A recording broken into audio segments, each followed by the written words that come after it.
Greetings, family. Peace and love to you and yours. This is Guru, and thanks for visiting my channel. Family, this video I've been meaning to do since back in May. This article came out of a magazine called The Week, and it came out May 5th of 2017. The article is titled Policing for Profit, but nonetheless, I see that it's come out today in the news under America's Asset Forfeiture Scam is Law Enforcement's Disgrace. That's the title that I'm looking at right now. I will repeat it again. It's titled America's Asset Forfeiture Scam is Law Enforcement's Disgrace. What is this about?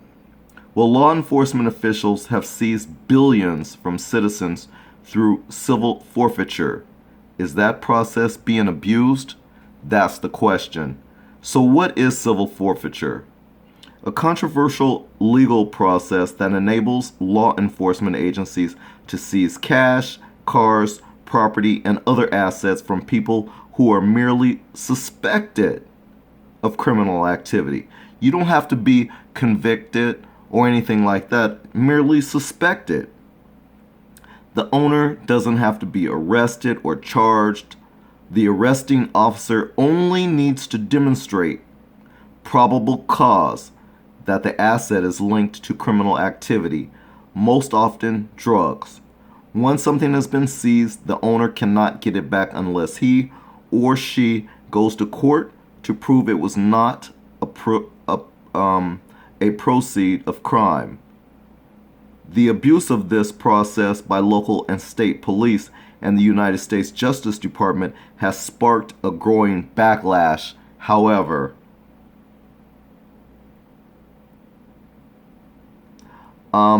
with both Democratic and Libertarian leaning Republicans, members of Congress, who say the process is a flagrant breach of constitutional due process rights and that it gives law enforcement agencies a powerful incentive to act unscrupulously. Well, that's true.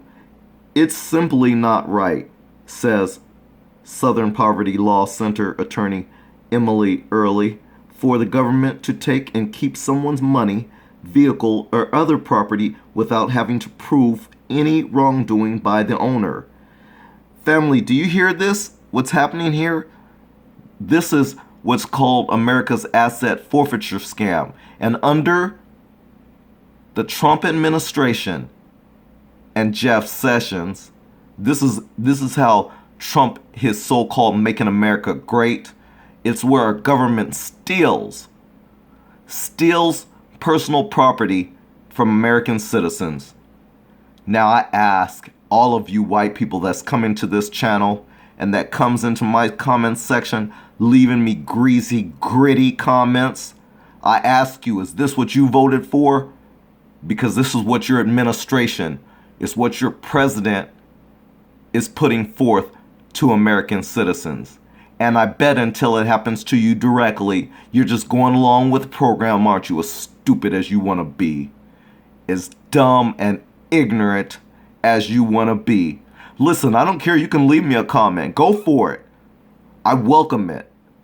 You'll just get bitten right back, too. So leave your gritty comments if you want to. If you support the Trump administration and this kind of BS, yeah, go for it.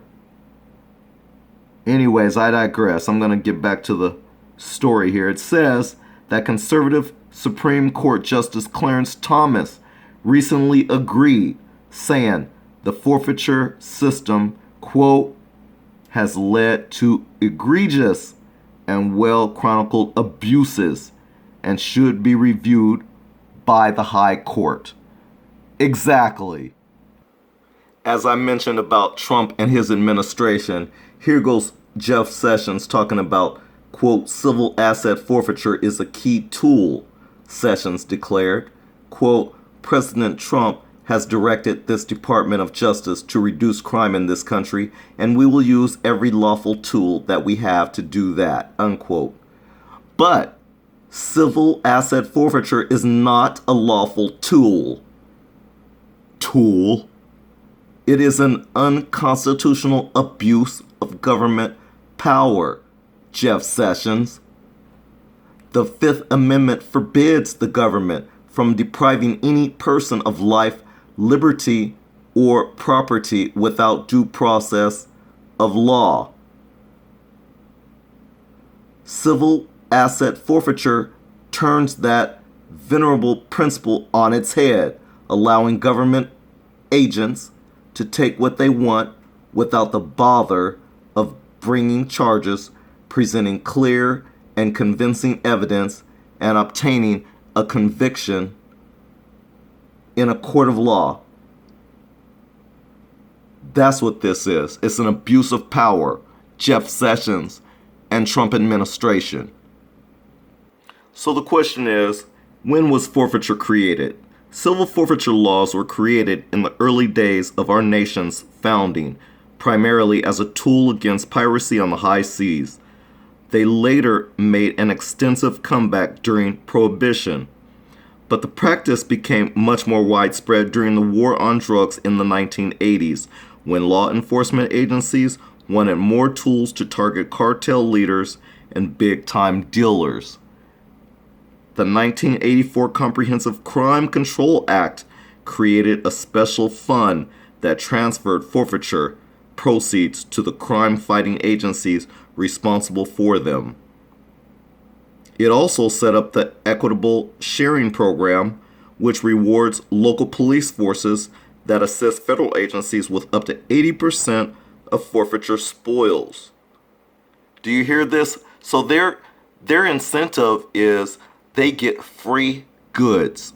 Your goods that you worked hard for. Not that was proven to be illegally sought, but what you work hard for and that they don't have to prove a thing.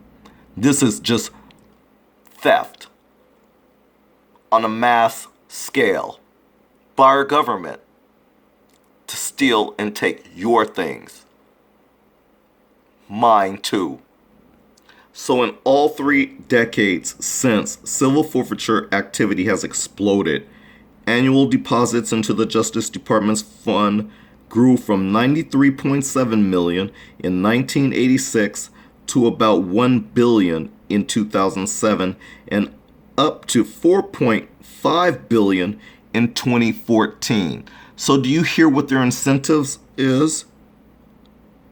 They're just getting more and more greedier as they keep pulling in more and more other people's assets.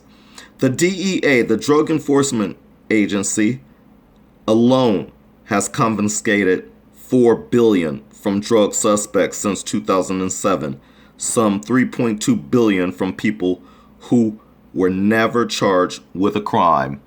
Wow. Senator Charles Grassley, a Republican out of Iowa, has described the system as, quote, a slush fund for the federal government, unquote. Exactly, a slush fund for the federal government. Let's continue. So the next question is, what about at the state level? State and local police seized $2.5 billion in cash from nearly 62,000 people without warrants or indictments between 2001 and 2014, an investigation by the Washington Post found. These agencies generally use the proceeds to pad their budget and buy new cars and other police equipment. In Texas, the money can even go straight into officers' pockets in the form of bonuses. Do you hear this? Family, do you hear this? What's going on with so-called law enforcement? This is under the Trump administration, the Trump administration with Jeff Sessions. So disgusting.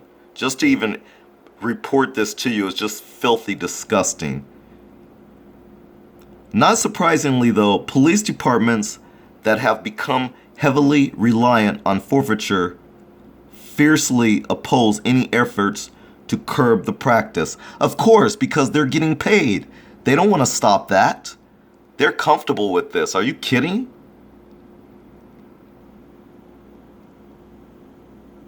So in fact, they argue that forfeiture rules allow law enforcement agencies to disrupt drug trafficking operations. Many cases, more than 70% in Texas, aren't contested, which police say implies guilt. Attorney General Jeff Sessions insists forfeiture is justified, saying that 95% of cases involve criminals who've done nothing in their lives but sell dope. Now, family, this is from a man who we've never even heard of his name until the Trump administration. That's what I'm finding just so foul and disgusting is you get these clowns that Trump has put in these positions only to find out that maybe about a week or two or maybe a month or two later he's made a mistake and he's canned them or they've resigned or some other fiasco going on that's so stupid and retarded. But yet you get somebody like Sessions that comes in and he's saying all this stuff about crime as if he knows. You haven't been helping the crime situation in America since we've been here, period. Now all of a sudden you guys come along and now you're experts when our nation has been going backwards in drugs for the longest and it's still not cleaned up even with your asset forfeiture stealings that you're doing. My God. I digress though. Let me get back to this article. So the question is that true? The evidence suggests that it's not. People often try to retrieve seized assets because people often can't try to retrieve seized assets because they don't have enough money to hire a lawyer for a long, grueling battle. So you see, it's not that just that they don't want to, it's just the time and the effort put forth to try to go about getting their items back is the problem. Jeff Sessions thinks that just because you don't try, it must be an admission of guilt. What a dope he is. This guy is a tool. He doesn't think that, possibly there's some other reasons why people aren't coming forward to retrieve their items back. It's a lot of different reasons why. Our government, number one, has shown that every time we try to do something anyway, you guys come up with every excuse and you change the rules as you go along. It's BS. A lot of times people don't want to go through the BS. So the value of assets being seized, moreover, indicates that many forfeiture targets are hardly major drug kingpins, and abuses of the system are well documented. In 2014, cops at Cincinnati, Northern Kentucky airport confiscated $11,000 from a student named Clark. Clark, because they said his suitcase smelled of marijuana, the cash was his life savings, and it took him 2 years to recover the money. In 2012, police wrongly confiscated $17,550 from a restaurant owner in Virginia. By the time he recovered his money, 12 months later, his business had gone bust. Basically, it folded because he lacked capital. They made him lose his business. This is the government, and they wonder why people are saying this is wrong. It's abuse of power. The abuse of civil asset forfeiture is an abuse of power. It is unconstitutionally wrong.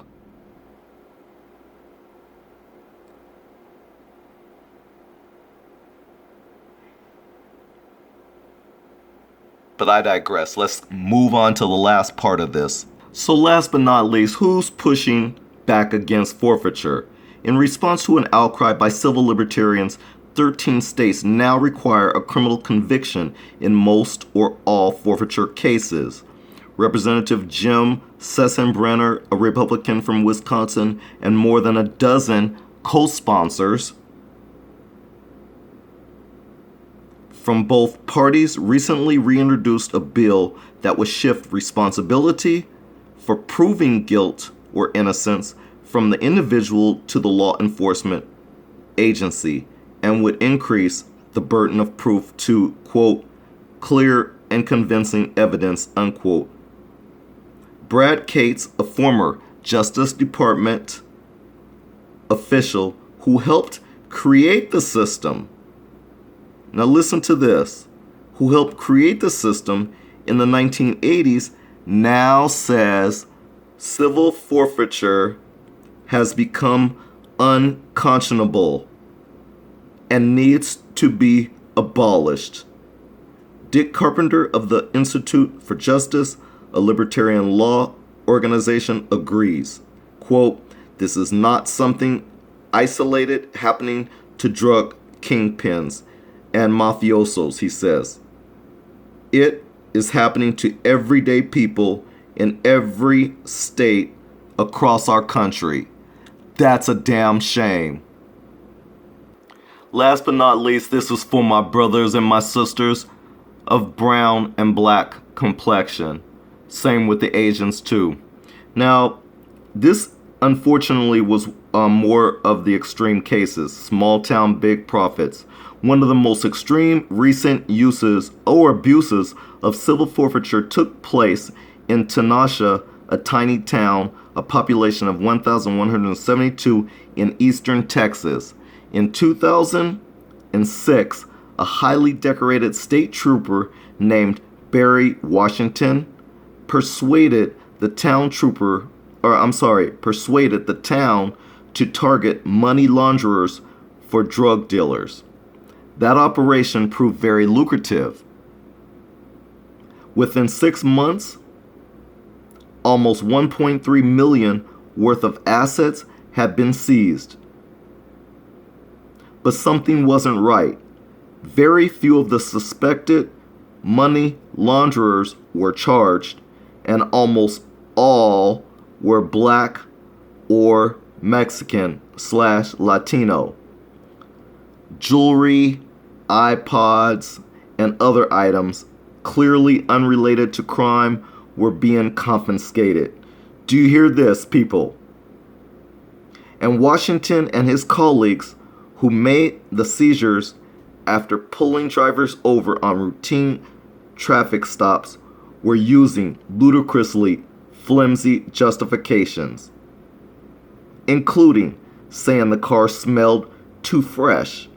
One woman was told that if she didn't surrender her cash and valuables to the trooper, her children would be taken from her and put into foster care. Do you hear this? These are, and listen, people who are watching this video, I want you to know that I hate to bring this up, but 9 times out of 10, these are by white police, so-called police officers.